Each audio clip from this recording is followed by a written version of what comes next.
So, Elroi, what do you think? What do you need as a fellow media practitioner? What do you need from your peers or from the media industry in Malaysia to further this movement, to further this cause, so that we can actually minimize the misinformed people about the plight of refugees, the plight of other minority communities, even. What kind of support, what kind of cooperation do you need? Yeah. Oh, that's a really good question. So I was a journalist working in a newsroom, but not for very long. And most of our work was with Rage, so we didn't do the hard news we went out for daily reporting and then covering press conferences. We didn't have to do that a lot. So I think we were lucky that we had time to develop more in-depth stories, more human angle, and not just reporting on issues. But having said that, I think one of the key problems that I noticed, I don't know if there are any journalists in the room who can disagree, is that our news values, I don't know if you guys know that there's a news values sort of framework that dictates what is worthy to be on a newspaper, so newsworthiness. That would be like, I think there are 5 to 8, so different organizations might adopt different news values frameworks. So I think timeliness, so if it's something that's urgent that people need to know urgently, then you put it on the newspaper because, the genesis is in the past. You have newspaper, you have like X number of pages and you have, X number of stories. They can go on the newspaper. So as an editor, you have to decide what goes on the newspaper. If it's not important, it doesn't go on the newspaper. So there are news values that help you sort of decide what's important enough to go on the newspaper. So timeliness, prominence, so if it's an important person, proximity, if it's close to your readership, then it's important to go on your newspaper. So there's a whole values like a system. And news platforms today still draw on that sort of news values framework to decide what's published. And interestingly, conflict is one of the news values. So if there's conflict, I think maybe at the time it was a war or something, so you need to know that there's a conflict and you report on it.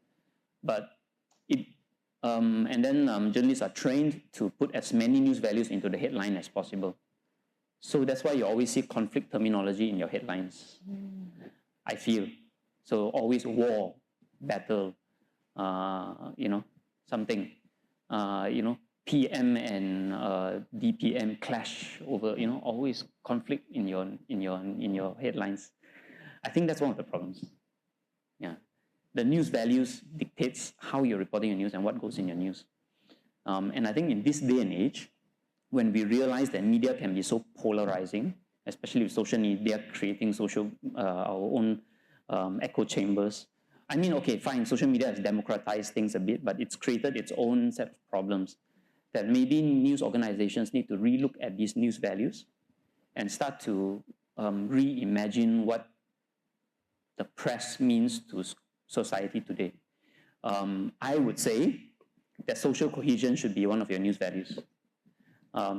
If your platform is not bringing people together, question why you're doing your work, because you can't be out there reporting on conflict every day of the week, right? You have to be reporting on unity, you have to be putting forth stories. So I see more and more, that the press forgets that its role is not just to sell papers, because news values has become appropriated to sensationalistic stories.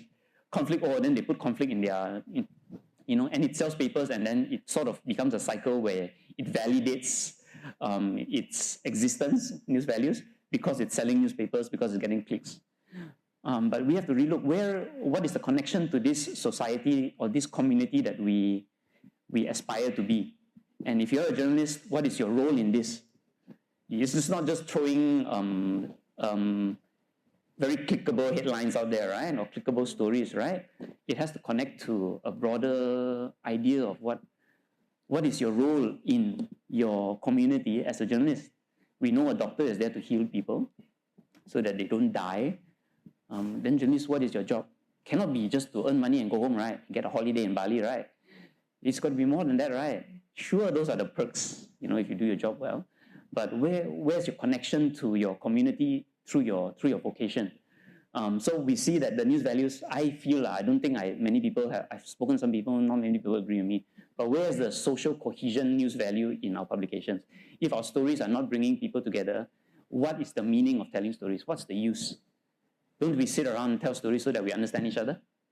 So maybe the press is just to inform and we don't have to understand each other. I think every time we tell stories or put stories out there, there is value in that because it's bringing people to understand each other. Yeah. So we see in exclusion for refugees and migrant workers, not just in the policy sense. I think we've addressed that through Daridapo. We talk about creating physical spaces where people can be included. And we find that media space also, there's exclusion. Migrants and refugees are either underreported or completely misreported, or wrongly reported as criminals or as a drain on the economy or as only recipients of welfare. So there's exclusion in the media space as well.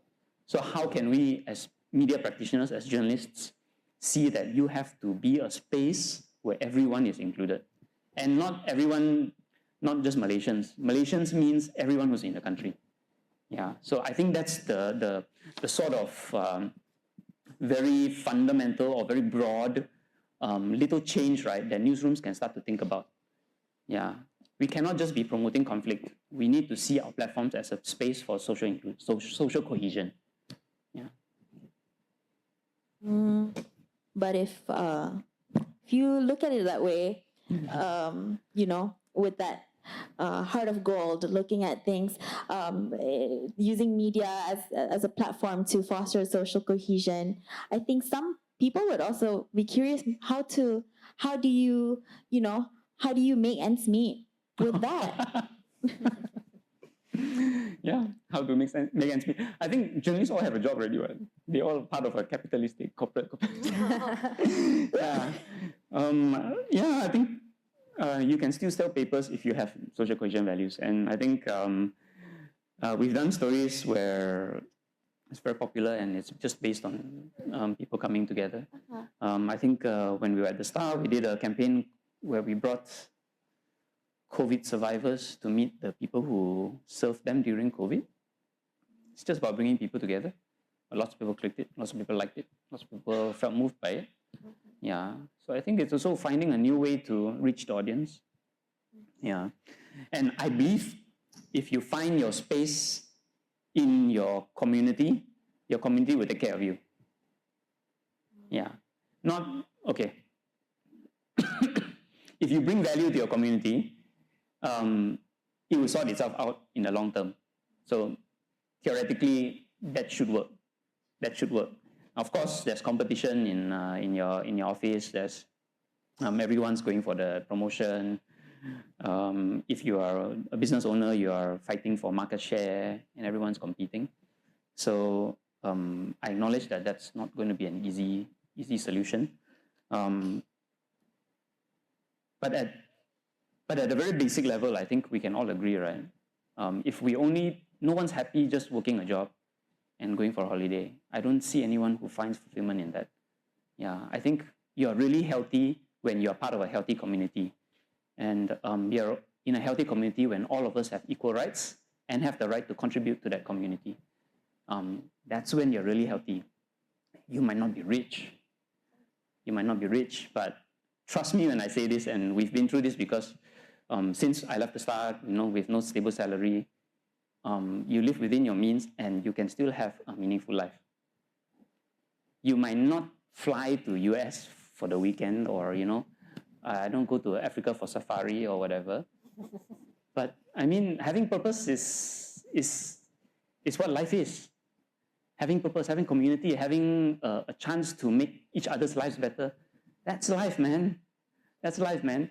Your job is not your life. Don't let your boss tell you that. Yeah. Thanks.